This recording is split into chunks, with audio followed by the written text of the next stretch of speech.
আসসালামু আলাইকুম। অস্তিত্ব অস্তিত্ব আপনাকে যুক্ত করা আছে, বলেন। আহ, জি ভাই, ধন্যবাদ যুক্ত করার জন্য। আমাকে শোনা যাচ্ছে? হ্যাঁ, হ্যাঁ, শোনা যাচ্ছে, বলেন। আচ্ছা, আমার প্রশ্ন হচ্ছে যে কোন নাস্তিক কি এরকম কোনো দাবি করে যে আসলে আমরা, বা নাস্তিকতা কি এটা দাবি করে যে আমরা আসলে স্বাধীন না, আমরা আমাদের স্বাধীন চিন্তা নাই, বা স্বাধীন আহ, চিন্তা আছে বা নাই এই সম্পর্কে আসলে নাস্তিকতা কি বলে? স্বাধীন চিন্তা বলতে আপনি কি বোঝাচ্ছেন? সেটা তো চিন্তা তো অবশ্যই স্বাধীন। চিন্তা করতে তো কারোর কোনো প্রবলেম নাই। আপনি চিন্তার ভিতরে মনে করেন, আপনি আজকে, আমি গতকাল রাত্রে আমি চিন্তা করলাম যে আমি মঙ্গল গ্রহে 3 ঘন্টা থাইকা বিড়ি টিড়ি ফুইকা তারপর একটু চা খাইলাম, মানে মঙ্গল গ্রহের একটা টঙের দোকানে বইসা, তারপর আবার হাইটা হাইটা চলে আসলাম মঙ্গল গ্রহ থেকে। এই যে চিন্তাটা করলাম, এইটা তো এটার তো কোনো লিমিট নাই, এটার তো কোনো বাধা নিষেধ নাই। চিন্তা করার ব্যাপারে তো আমাদের কোনো রেস্ট্রিকশন নাই। চিন্তা তো আচ্ছা, আমরা যে মানে কোনো কিছু স্বাধীন করতে পারি। ইচ্ছা, ইচ্ছা, একটু সরি। একটু আমি একটু কথাটা শুনে নেন, কথাটা শুনে নেন, কথাটা শেষ করতে দেন। স্বাধীন চিন্তা যদি হয়, তাহলে চিন্তা করতে কারো কোনো বাধা নেই, যে কোনো কেউ যে কোনো কিছু যে কোনো সময় চিন্তা করতে পারে।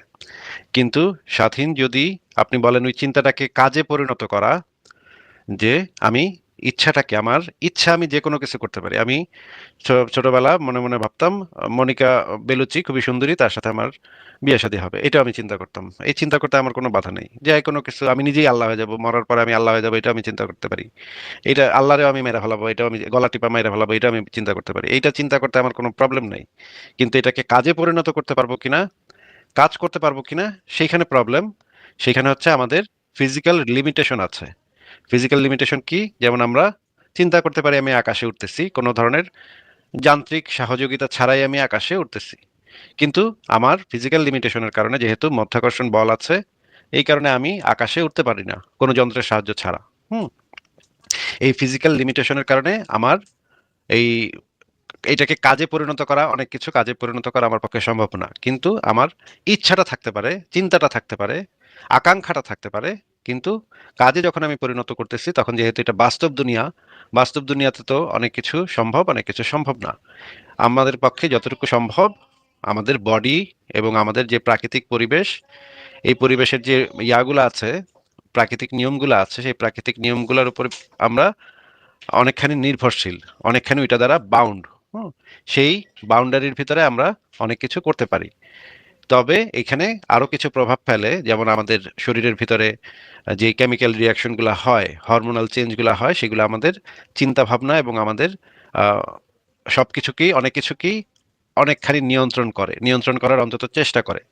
যেমন মনে করেন, আমার আজকে পেটে ব্যথা, প্রচন্ড পেটে ব্যথা হয়েছে। এই যে আজকে পেটে ব্যথা নিয়ে কিন্তু আমি কোনো খুন খারাপই আজকে করতে পারবো না।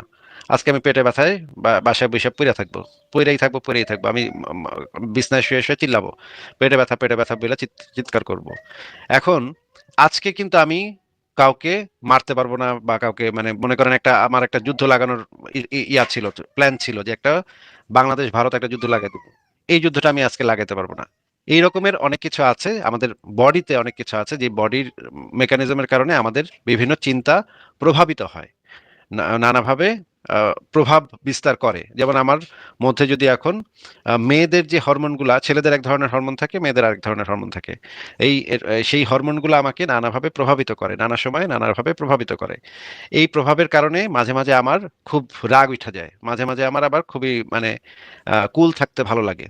এই হরমোনাল প্রভাবগুলো আমার ভিতরে আছে।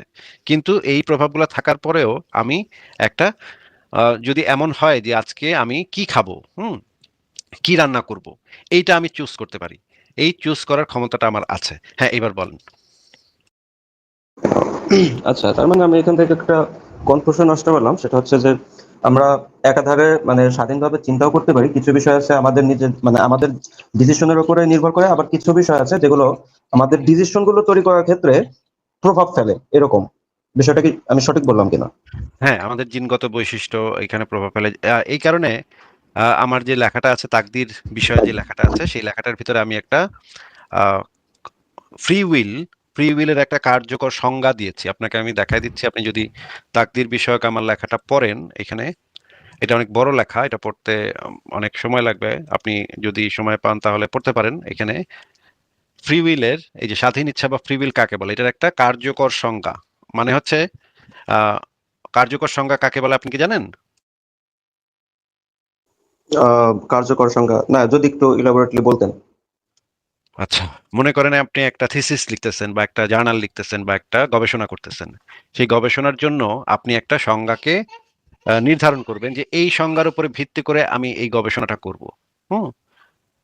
এই সংজ্ঞাটা যে সঠিক হইতে হবে এমন কোনো কথা নেই, কিন্তু আপনার এই গবেষণাটার জন্য আপনি চেষ্টা করবেন সংজ্ঞাটা যেন এই গবেষণাটার এই সংজ্ঞার উপর ভিত্তি করে এই গবেষণাটা তৈরি হবে। এটা হচ্ছে একটা, এটাকে বলা হয় কার্যকর সংজ্ঞা, মানে এই আলোচনার জন্য একটা কার্যকর সংজ্ঞা যেটা এখানে লেখা আছে। এবার বুঝেছেন কার্যকর সংজ্ঞা কাকে বলে? জি জি ভাই, হ্যাঁ, ক্লিয়ার। মনে করেন আপনি মাস্টার্সের থিসিস করতেছেন, হ্যাঁ, বা আপনি পিএইচডি গবেষণা করতেছেন, সেই পিএইচডি গবেষণার জন্য আপনার একটা বিষয় নিয়ে কাজ করতে হবে, তখন আপনি ওই জিনিসটার একটা কার্যকর সংজ্ঞা তৈরি করে নেবেন। ওই কার্যকর সংজ্ঞাটা যে একেবারে হুবহু অন্য সব সংজ্ঞার সাথে মিলবে এমন কোনো দরকার নেই, এমন কোনো কথা নেই, দরকারও নেই। কিন্তু আপনার ওই গবেষণাটার জন্য ওই সংজ্ঞাটার উপর ভিত্তি করে আপনার গবেষণাটা পরিচালিত হবে, এটাকে বলা হয় একাডেমিক গবেষণা, এটাকে বলা হয় কার্যকর সংজ্ঞা। আমি আমার এই গবেষণার জন্য এই কার্যকর সংজ্ঞাটা তৈরি করেছি। অপারেশনাল ডেফিনেশন, এটাকে বলা হয় অপারেশনাল ডেফিনেশন। এটা এই সংজ্ঞাটা আপনি একটু পড়েন তো, এখানে কি লেখা আছে? অস্তিত্ব, এখানে কি সংজ্ঞাটা লেখা আছে একটু পড়েন। আচ্ছা, স্বাধীন ইচ্ছা হলো এমন মানসিক সক্ষমতা যেখানে একজন ব্যক্তি তার নিজের ইচ্ছা, মূল্যবোধ, বিচার শক্তি এবং বিবেচনার ভিত্তিতে সিদ্ধান্ত গ্রহণ করে এবং সেই সিদ্ধান্ত কোনো সচেতন এজেন্টের উদ্দেশ্যে প্রণোদিত, জবরদস্তি বা সূক্ষ্ম ম্যানিপুলেশন দ্বারা নির্ধারিত বা বাতিল করা হয় না।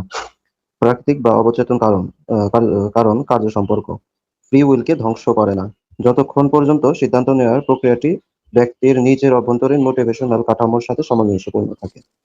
আচ্ছা, এই সংজ্ঞাটা, কার্যকর সংজ্ঞাটা কি আপনি বুঝতে পেরেছেন? একটু ধোঁয়াশা ধোঁয়াশা, যদি আর একটু বোঝাইতেন। আচ্ছা, এই কার্যকর সংজ্ঞাটা এইটা বলতেছে, সহজ ভাষায় বললে এটা বোঝাচ্ছে যে আমার বডি, আমার বডিটা আমি, হুম, আমার বডি সবকিছু মিলায় হচ্ছে আমি। আমার বডিতে যে ডিএনএ আছে, যে জিনগত বৈশিষ্ট্য আছে, যে হরমোন আছে, সেই সবকিছু মিলায় আমি। আপনি যদি বলেন যে ভাই আপনারে তো আপনার হরমোন নিয়ন্ত্রণ করতেছে, হরমোনটাও আমি। ঠিক আছে? এই হরমোনটা এবং আমি আলাদা কিছু না। আপনি যদি বলেন ভাই আপনারা তো আপনার ব্রেইন নিয়ন্ত্রণ করতেছে, এই ব্রেইনটাও আমি। ব্রেইনটা আমার থেকে আলাদা কিছু না। আমার শরীরের ভিতরে যা আছে সমস্ত কিছু হচ্ছে আমি। সমস্ত কিছু মিলায়া হচ্ছে আমি। এখন আপনি আমার এই কার্যকর সংজ্ঞার ভিতরে কোনো পয়েন্টে গিয়ে বলতে পারবেন না যে ভাই আপনারা তো আপনার হরমোন, আপনার হরমোনটা বাইরে গেছে দেখে আপনি এটা করতেছেন। এই হরমোনটাকে আমার ভিতরে ধরতে হবে। আপনার এই আলোচনা করতে গেলে হরমোনটাকে আমার ভিতরে অন্তর্ভুক্ত করতে হবে। এই সমস্ত কিছু হচ্ছে আমি, এবং প্রাকৃতিক যে কার্যকারণ সম্পর্ক, কজাল ফ্যাক্টর গুলা, সেইগুলাও আমার ফ্রি উইলকে ধ্বংস করবে না। কজাল ফ্যাক্টর গুলা যেগুলো আছে সেগুলাও আমার আহ, আমার সাথে অন্তর্ভুক্ত, আমার এই ফ্রি উইলের সাথে অন্তর্ভুক্ত। এইখানে শুধুমাত্র একটা জিনিস পার্থক্য তৈরি করবে, কোন সচেতন এজেন্ট যদি উদ্দেশ্য প্রণোদিত ভাবে, জবরদস্তি হোক অথবা সূক্ষ্ম ম্যানিপুলেশন হোক, যে কোনো ভাবেই হোক, যদি আমার সিদ্ধান্ত গ্রহণকে কোনোভাবে ম্যানিপুলেট করতে পারে বা প্রভাব বিস্তার করতে পারে, তাহলে সেটাকে ধরা হবে আমার ফ্রি উইলের লঙ্ঘন। বাদ বাকি আমার বডি, আমার শরীর, এবং প্রাকৃতিক যে কার্যকারণ কজাল ফ্যাক্টর গুলা, এগুলা আমার ফ্রি উইলকে ধ্বংস করবে না। এবার এবার কি বোঝা গেছে? হ্যাঁ, এখানে একটা বিষয় আমি মানে আজ করি, সেটা হচ্ছে কি, তাহলে এখানে আমি জানি যে রিলিজিয়ন এইটা তো অনেকভাবেই মানে মানুষকে প্রভাবিত করে, তাহলে এটাকে আমাদের ফ্রি উইলকে মানে কোনোভাবে মানে শুষে নিচ্ছে কিনা? ফ্রি রিলিজিয়ন কোনো মানুষকে প্রভাবিত করে সেটা, রিলিজিয়ন ইটসেলফ কোনো সত্তা না যেটা প্রভাবিত করে। রিলিজিয়ন হচ্ছে একটা কোনো সচেতন সত্তা না। কিন্তু মানে ধর্মগুলার যে দাবির ভিতরে একটা কিছু সচেতন সত্তা আছে। যেমন একটা সচেতন সত্তা হচ্ছে আল্লাহ, তা একটা আছে জিব্রাইল। এরা মানুষের এই আল্লাহ পাক, ইসলামের আল্লাহ পাক মানুষের ফ্রি উইলকে ম্যানিপুলেট করে। কারণ কোরআন এবং হাদিসে বলা আছে, একদম খুব পরিষ্কারভাবে বলা আছে যে মানুষকে দিয়ে আল্লাহ পাক কাজ করিয়ে নেন এবং নির্ধারণ করে রাখেন, সেই নির্ধারিত জিনিসটা আবার লিখে রাখেন, সেই অনুসারেই মানুষ কাজ করে এবং সেই অনুসারেই আল্লাহ পাক তাদেরকে জান্নাতে জাহান্নামে পাঠায়। তার মানে ওই যে সচেতন এজেন্ট, সেটা হচ্ছে আল্লাহ। ধর্মের ক্ষেত্রে, ইসলামের ক্ষেত্রে এটা হচ্ছে আল্লাহ। সে উদ্দেশ্য প্রণোদিত ভাবে আমাদের কাজ করায়, আমাদের তাকদির লিখে দেয় এবং আমাদেরকে সেই অনুসারে পরিচালিত করে এবং সেই অনুসারে কাজ করায় এবং সেই অনুসারে কাজ করায় আমাদেরকে জান্নাতে বা জাহান্নামে প্রেরণ করে। এইটা হইলে আর ফ্রি উইল থাকে না।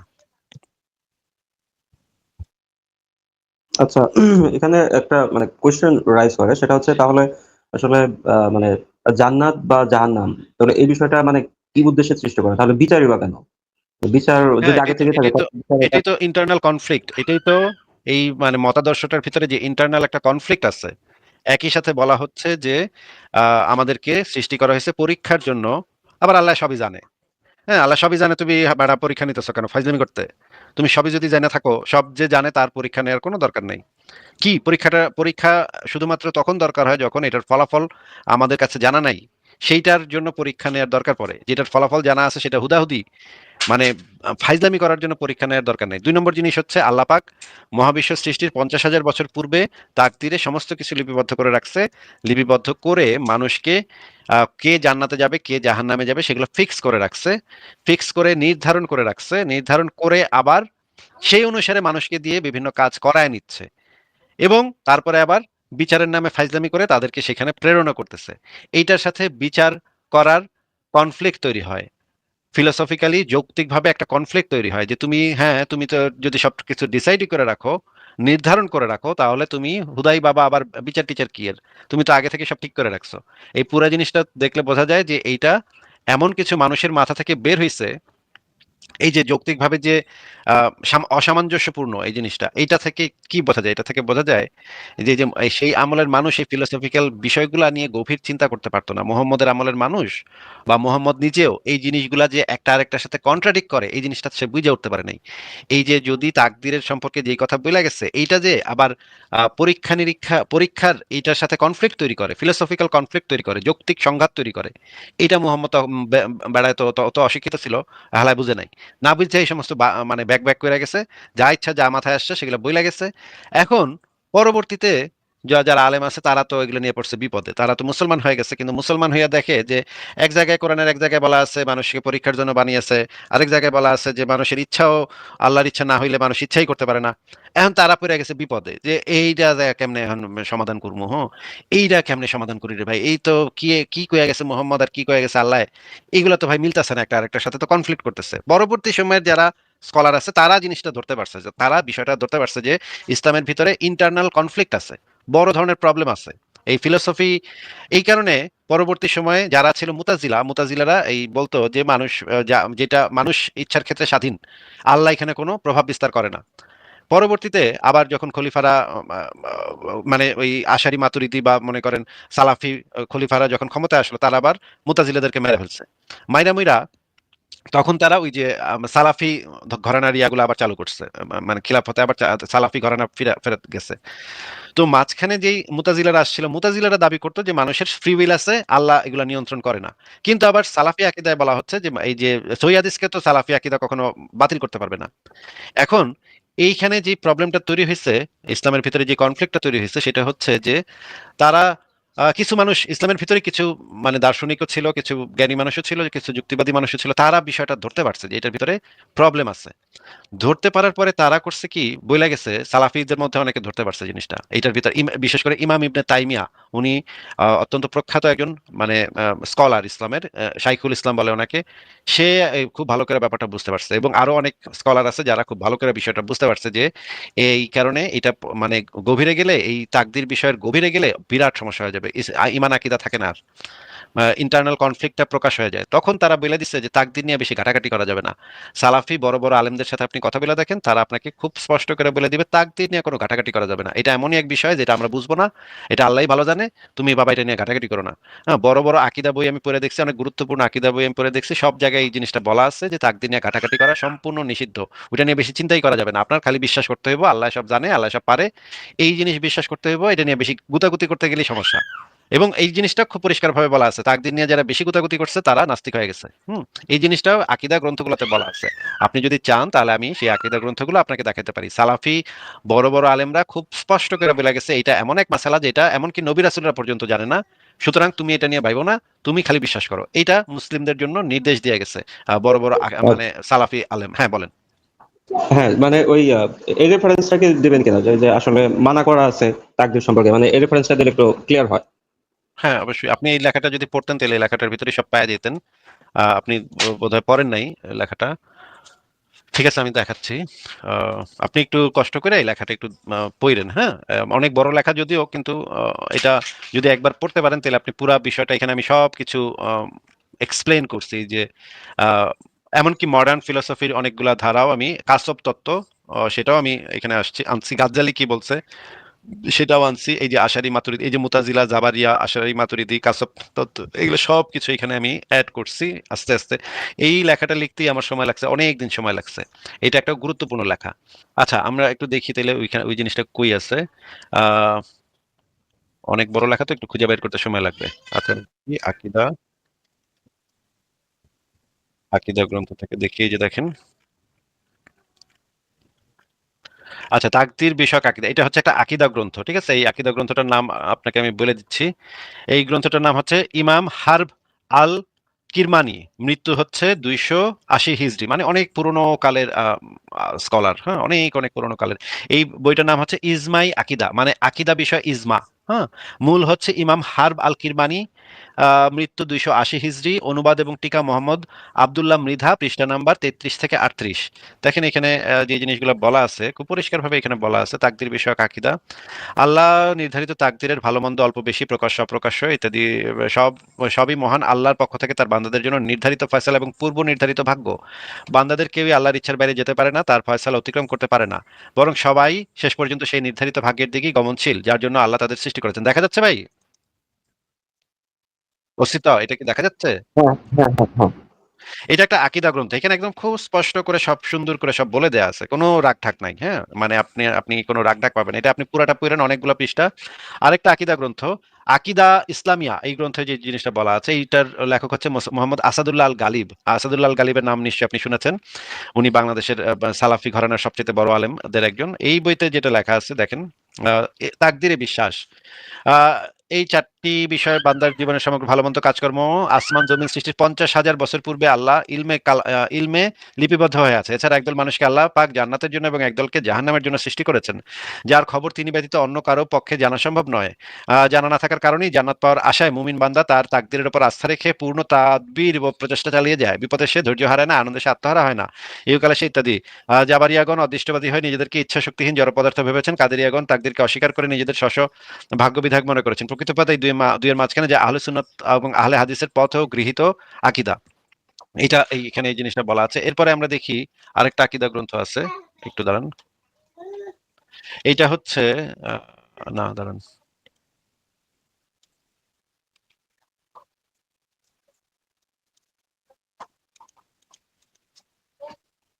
আরেকটা আকীদা গ্রন্থ আছে, তোহাবিয়া, আকীদা শরহুল তোহাবিয়া। হ্যাঁ, এটা একটু দেখাচ্ছি, দাঁড়ান, একটু কোথায় আছে একটু দেখতে হবে।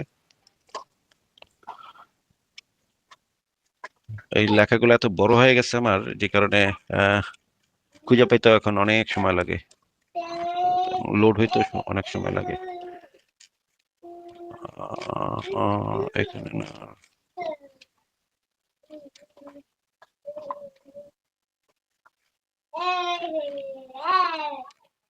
এই যে পাইছি।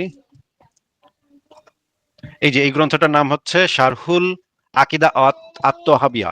ঠিক আছে, এইটা একটা বিখ্যাত গ্রন্থ। ওমা, আবার কই গেল?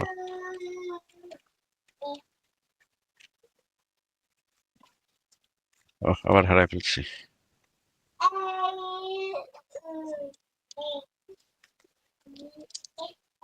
আচ্ছা, এই যে পাইছি। এই শারহুল আকিদা আত-তহাবিয়া, এই বইটা দেখা যাচ্ছে স্ক্রিনে? হ্যাঁ ভাই, হ্যাঁ, দেখা যাচ্ছে।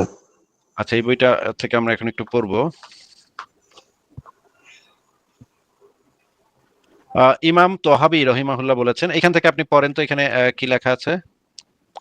তাকদীর সম্পর্কে আসল কথা হলো এটি সৃষ্টিগুলোর ব্যাপারে আল্লাহর একটি গোপন বিষয়, যা নৈকট্যপ্রাপ্য কোনো ফেরেশতা কিংবা প্রেরিত কোনো নবীও অবহিত নন। এ হ্যাঁ, সম্পর্কে গভীর চিন্তা ভাবনা। আমি বলছিলাম না যে এটা এমন এক, মানে সালাফ যারা হচ্ছে কি স্কলার, তারা বলে দিচ্ছে এটা এমনই এক গোপন বিষয় যেটা নবীরা পর্যন্ত জানে না। নবীরা পর্যন্ত যেটা জানে না। দেখেন একটা বিষয় আপনাদেরকে বলি, যে চুনাহাগা মুমিন গুলা আইসা আমাদেরকে বলে, তকদির নিয়ে আমি উত্তর দিব, আমার কাছে উত্তর আছে। আরে বেটা, তোদের আকীদা গ্রন্থে লেখা আছে যে তোদের নবীরা পর্যন্ত এটা এমন এক গোপন বিষয় যেটা তোর নবীরা পর্যন্ত বুঝে নাই। তুই কই থেকে আইসা চুনাহাগার বাচ্চা চুনাহাগা, তুই কই থেকে এসে উত্তর দিবি? তোর নবীরাও এটার উত্তর দিতে পারে নাই। আচ্ছা ঠিক আছে, অস্তিত্ব আপনি পড়েন, এখানে কি লেখা আছে পড়েন। আচ্ছা, এ সম্পর্কে গভীর চিন্তা ভাবনা করা অথবা অনুরূপ আলোচনায় প্রবৃত্ত হওয়া ব্যর্থ হওয়ার কারণ বঞ্চনার সিঁড়ি এবং সীমা লঙ্ঘনের স্তর। অতএব আচ্ছা, সাবধান। আচ্ছা, আচ্ছা, এই এটার মানে সম্পর্কে কি? এটার মানে কি একটু বুঝায় যান? এ সম্পর্কে গভীর চিন্তা ভাবনা করা অথবা অনুরূপ আলোচনায় প্রবৃত্ত হওয়া, ব্যর্থ হওয়ার কারণ, বঞ্চনার সিঁড়ি এবং সীমা লঙ্ঘনের স্তর। এই কথাটার মানে কি? এটা তো আসলে ব্যর্থ হওয়ার কারণ মানে আসলে তাহলে তো দিনে ব্যর্থ হওয়া বোঝাতে পারে, বা যেটাই হোক, এটার চেয়ে কোনো দিনে আর রাতে কোনো যেখানেই হোক, সমাধান নাই। কিন্তু এটার মানে কি? আপনাকে কি এটা নিয়ে গভীর চিন্তা ভাবনা করতে নিষেধ করতেছে নাকি? হ্যাঁ, মানে আমাকে একটু বারণ বারণ করা হচ্ছে আর কি। একটু না, আপনাকে তো ভালোভাবেই, আমি তো দেখতেছি ভালোভাবেই বারণ করতেছে। আচ্ছা, পড়েন, অতএব সাবধান, হ্যাঁ, এখান থেকে পড়েন। সাবধান, হ্যাঁ সাবধান, হ্যাঁ সাবধান। এর সম্পর্কে চিন্তা ভাবনা এবং কুমন্ত্রণা হতে সতর্ক থাকুন, কারণ আল্লাহ তাআলা তাকদীর সম্পর্কিত জ্ঞান তার সৃষ্টিকুল থেকে গোপন রেখেছেন এবং তাদেরকে এর উদ্দেশ্যে অনুসন্ধান করতে নিষেধ করেছেন। আ আ আ কি আবার পড়েন? তাদেরকে এর উদ্দেশ্যে অনুসন্ধান করতে নিষেধ করেছেন। মানে আপনি এই তাকদীরের উদ্দেশ্যে অনুসন্ধান করবেন, মানে গবেষণা চিন্তা ভাবনা করবেন। এইটা করতে আপনাকে কি করছে? আহ নিষেধ করা আছে। আচ্ছা ভাই, তাহলে যারা এই সম্পর্কে আলোচনা করে তাহলে কি তারা আসলে মানে ইসলাম অনুসারে কি তারা আসলে ভুল করছে, ভুল কাজ করে? তারা ভুল কাজ করছে, হ্যাঁ। যদি আকীদা ঈমান আকীদা শক্ত না থাকে, একদম আপনি যদি টপ স্কলার না হন, তাইলে এই বিষয়ে কথা বলা নিষিদ্ধ। এই বিষয়ে আচ্ছা। তর্ক করা তো একেবারে চরমভাবে নিষিদ্ধ। কারো সাথে তর্ক করা যাবে না তাকদীর বিষয়ে। তাকদীর হচ্ছে এমন এক জিনিস, এবং মোহাম্মদ সরাসরি তাকদীর নিয়ে কেউ তর্ক করতেছিল, তাদেরকে দেইখা মোহাম্মদ চেইতা গেছিল। হ্যাঁ? ওইটা আমি পরে আসতেছি, ওইটা আসবে পরে, ওই হাদিসটা পরে আসবে, যে তাকদীর নিয়ে তর্ক করতেছিল দেখা মোহাম্মদ রাগে লাল হয়ে গেছিল। সেটা পরে আসবে, আপনাকে সেটাও দেখাবো। আপনি আগে এটা একটু পড়ে শেষ করেন। আমি এটা বলে দিই যে যে মুমিনরা তাকদীর নিয়ে আলোচনা করে, এটা সম্পূর্ণভাবে নিষিদ্ধ করা হয়েছে। তাকদীর নিয়ে তর্ক বিতর্ক, আলাপ আলোচনা এগুলো একদম কঠিনভাবে নিষিদ্ধ। তবে যদি আপনার মনে করেন ইমাম তাইমিয়ার মতো মানে ইমান আকিদা সেরকম থাকে, তখন আপনি গিয়ে এটা নিয়ে কথাবার্তা বলতে পারবেন। কিন্তু এছাড়া ওইটা নিয়ে তর্ক করা এটা একেবারে নিষিদ্ধ। হ্যাঁ, আচ্ছা, পড়েন পড়েন।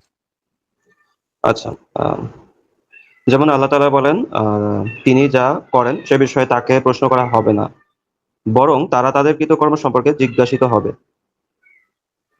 অতএব যে ব্যক্তির কথা জিজ্ঞাসা করবে তিনি কেন এ কাজ করলেন, সে আল্লাহর কিতাবের হুকুম অমান্য করলো। আর যে ব্যক্তি কিতাবের হুকুম অমান্য করলো সে কাফেরদের অন্তর্ভুক্ত হলো।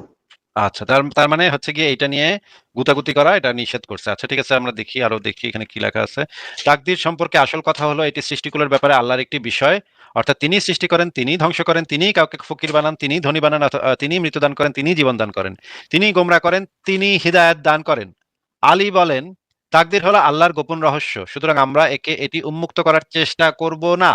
এই মাসালা সম্পর্কে মানুষের মতভেদ খুবই প্রসিদ্ধ। আহলে সুন্নাত ওয়াল জামাতের মতে সবকিছু আল্লাহর ফয়সালা ও নির্ধারণ অনুপাতেই হয়ে থাকে।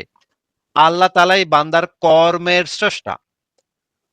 নিচে আরো বলা আছে, অতঃপর তার একটি তাকদীর বা পরিমাণ নির্ধারণ করে দিয়েছেন। কাফের যে কুফরি করে তা আল্লাহ তাআলার ইচ্ছাতেই হয়, কিন্তু তিনি কুফরিকে পছন্দ করেন না। তিনি সৃষ্টিগত দিক থেকে কুফরি সৃষ্টি করার ইচ্ছা করেন, কিন্তু দিন হিসেবে পছন্দ করেন না। তারা আচ্ছা ধারণা ভাই, করে যে, এটা হ্যাঁ বলেন। এটা ভাই, এই যে কাফের যে কুফরি করে মানে এই কথাটাকে আসলে মানে কোনো হাদিসের নাকি কারো মানে বক্তব্য এটা?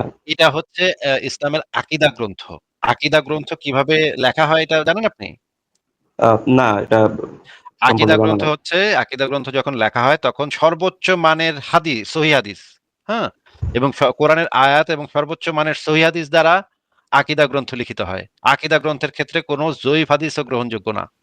আকীদা গ্রন্থের ক্ষেত্রে কোনো যঈফ হাদিসও গ্রহণযোগ্য না। আকীদা গ্রন্থের প্রত্যেকটা লাইন লিখতে গেলে সেইটার পেছনে কোরআনের আয়াত এবং একদম সর্বোচ্চ মানের সহিহ হাদিস লাগে। ঠিক আছে? হ্যাঁ ভাই, হ্যাঁ ক্লিয়ার। এই মানে এই আকীদা গ্রন্থগুলোতে যেই কয়টা ওয়ার্ড আছে, সেই কয়টা ওয়ার্ড পর্যন্ত একদম সর্বোচ্চ মানের সহিহ হাদিস এবং কোরআনের আয়াত দ্বারা সাব্যস্ত। ঠিক আছে? নাইলে আকীদা গ্রন্থ হয় না, এবং আকীদা গ্রন্থে রেফারেন্সও দেওয়ার দরকার পড়ে না। আর আকীদা গ্রন্থ থাকে ছোট, হুম? এই কারণে বেশি রেফারেন্সও থাকে না। কিন্তু আকীদা গ্রন্থের প্রত্যেকটা লাইন আ কোরআনের আয়াত এবং সবচাইতে সর্বোচ্চ মানের সহিহ হাদিস দ্বারা মানে করা হয়। সত্যায়িত করা হয়। মানে দলিল নেয়া হয় এখান থেকে। হ্যাঁ, এবার পড়েন আপনি, যে পরের ইয়াটা আপনি যদি প্রত্যেকটার দলিল চান, তাহলে আমি আপনাকে আস্তে, আস্তে বের করে দেখাতে পারবো। প্রত্যেকটারই রেফারেন্স আমি নিজেও বের করছি অনেকগুলা। আ এখানে আকীদা গ্রন্থে কোনো ভুল কিছু বলা নাই। আমি যেটা পাইছি কোনো ভুল কিছু বলা নাই। তারা ধারণা করে যে, এখান থেকে একটু পড়েন তো কি লেখা? আচ্ছা, তারা ধারণা করে যে আল্লাহ তাআলা কাফেরদের থেকে ঈমান সংগঠিত হওয়ার ইচ্ছা করেন, কিন্তু কাফের কুফরির ইচ্ছা করে। তারা এমন ধারণা থেকে বাঁচার জন্য এই কথা বলেছে যে আল্লাহ তাআলা কুফরি সৃষ্টির ইচ্ছা করেছেন এবং কুফরি করার কারণেই শাস্তি দিয়ে থাকেন। আসলে তাদের অবস্থা হলো ওই লোকদের মতো যে উত্তপ্ত বালুর উপর দাঁড়িয়ে থাকার কষ্ট থেকে বাঁচার জন্য আগুনে ঝাঁপ দিয়েছে। এটা আমি মানে বুঝলাম না এখানে তারা বুঝলেন না? বলতে। এই যে তারা মানে কিছু লোক কাদেরিয়া এবং মুতাজিলা যাদের কথা আমি আপনাকে বললাম, হ্যাঁ, মুতাজিলা সম্প্রদায়ের কথা বললাম না, যারা যুক্তি দিয়ে ধর্মকে ইয়া করতো এবং বলতো মানুষের স্বাধীন ইচ্ছা আছে। হ্যাঁ, হ্যাঁ। হ্যাঁ, তাদের ভিতরে মুতাজিলারা বলতো স্বাধীন ইচ্ছা আছে। তারা ধারণা করে যে আল্লাহ তাআলা কাফেরদের থেকে ঈমান সংগঠিত হওয়ার ইচ্ছা করেন, কিন্তু কাফেররা কুফরির ইচ্ছা করে। মানে তারা মনে করতো, এই বিশেষ করে মুতাজিলারা মনে করতো, মনে করেন আবুল আহাব সে নিজ ইচ্ছায় কুফরি করতেছে, এটা মানে মুতাজিলারা মনে করতো। মনে করেন নাস্তিক আসিফ মহিউদ্দিন নিজ ইচ্ছায় কুফরি করতেছে, এইটা মুতাজিলারা মনে করত। কিন্তু তাদের এই মুতাজিলাদের এই কথা সম্পূর্ণভাবে ভুল। এই আকীদা গ্রন্থে এটা বলা হচ্ছে যে আহ, মানে নাস্তিক আসিফ মহিউদ্দিন আসলে নিজ ইচ্ছায়, ইসলাম অনুসারে নিজ ইচ্ছায় কুফরি করতেছে না। এই মুতাজিলারা ওই লোকের মতো যে উত্তপ্ত বালুর উপর দাঁড়িয়ে থাকার কষ্ট থেকে বাঁচার জন্য আগুনে ঝাঁপ দিয়েছে, মানে ভুল করতেছে এই মুতাজিলারা। মানে যুক্তি খাটানোর জন্য ভুল করতেছে আসলে। কাফেররা কুফরি করে সেটা আল্লাহ করায় তাদেরকে দিয়ে। এখানে দেখেন নিচে কি লেখা আছে, কেননা তারা এর অপেক্ষা ক্ষতিকর জিনিস, এই যে নিচে বলা আছে, অর্থাৎ যদি বলা হয় আল্লাহ তাআলা বান্দার কর্মের স্রষ্টা আর বান্দার কর্মের মধ্যে যেহেতু ভালো মন্দ উভয়ই আছে, তাহলে আল্লাহ তাআলার দিকে মন্দের সম্বন্ধ হয়ে যায়। এই সমস্যা থেকে পরিত্রাণ পাওয়ার জন্য তারা বলেছে বান্দার কর্ম বান্দার নিজেই সৃষ্টি করে। এখন যে সমস্যাটি হলো তাদের পূর্বেরটার চেয়েও আরো বেশি ভয়াবহ। এতে করে আল্লাহর ইচ্ছার উপর কাফের ইচ্ছা জয়লাভ করা আবশ্যক হয়। মানে এই যে এই আকীদা গ্রন্থের লেখক বলতেছে, তাহলে কি আসিফ মহিউদ্দিনের ইচ্ছা কি আল্লাহর ইচ্ছার থেকেও বেশি নাকি? আসিফ মহিউদ্দিনের ইচ্ছাই তো তাহলে জয়লাভ করলো। তারপরে লেখা, অর্থাৎ আল্লাহ তাআলা ইচ্ছা করেছেন যে কাফের ঈমান আনয়ন করুক। এক্ষেত্রে কাফের যদি ঈমান না আনে তাহলে স্বাভাবিকভাবেই বোঝা যায় যে আল্লাহ তাআলার ইচ্ছার উপর কাফেরের ইচ্ছা জয়লাভ করেছে। নাউজুবিল্লাহ। কেননা তাদের মতেও আল্লাহ তাআলা কাফের থেকে ঈমান সংগঠিত হওয়ার ইচ্ছা করেছেন আর কাফের কুফরি করার ইচ্ছা করেছে। এই ক্ষেত্রে আল্লাহ তাআলার ইচ্ছা বাস্তবায়ন না হয়ে কাফেরের ইচ্ছাই বাস্তবায়ন হচ্ছে। সেই সঙ্গে এরূপ বিশ্বাস থেকে একাধিক স্রষ্টা সাব্যস্ত হয়ে যায়। এই আকীদাই হচ্ছে সর্বনিকৃষ্ট আকীদা। মানে এই আকীদা পোষণ করা যে নাস্তিক আসিফ মহিউদ্দিন তার নিজ ইচ্ছায় নাস্তিকতা করতেছে, বা আবুল আহাব আবু জাহেল এরা নিজ ইচ্ছায় মানে কুফরি করছে, এটা যদি কেউ বলে তাহলে তাহলে আল্লাহর ইচ্ছার উপরে ওই কাফেরদের ইচ্ছাটা ক্ষমতাশালী হয়ে যায়। তা এই কারণে সেটা এই এই ধরনের চিন্তা করা সম্পূর্ণ নিকৃষ্ট আকীদা। এইটা এখানে বলা হচ্ছে সম্পূর্ণ নিকৃষ্ট আকীদা। আপনি যদি মানে এই যে আকীদার অত্যন্ত গুরুত্বপূর্ণ আকীদা বিশেষজ্ঞ যে ডক্টর আবু বকর জাকারিয়া, তার বক্তব্য শুনতে চান, তার পুরা বক্তব্য এখানে দেয়া আছে। আপনি যদি শুনতে চান আমি ছাড়তে পারি, কিন্তু আপনি ভালো হয় আপনি এই লেখাটা পুরাটা পড়েন এবং ভিডিওগুলো দেখেন। জি ভাই, আসলে তারপরে আপনি, হ্যাঁ বলেন। হ্যাঁ। আচ্ছা। আর আরেকটা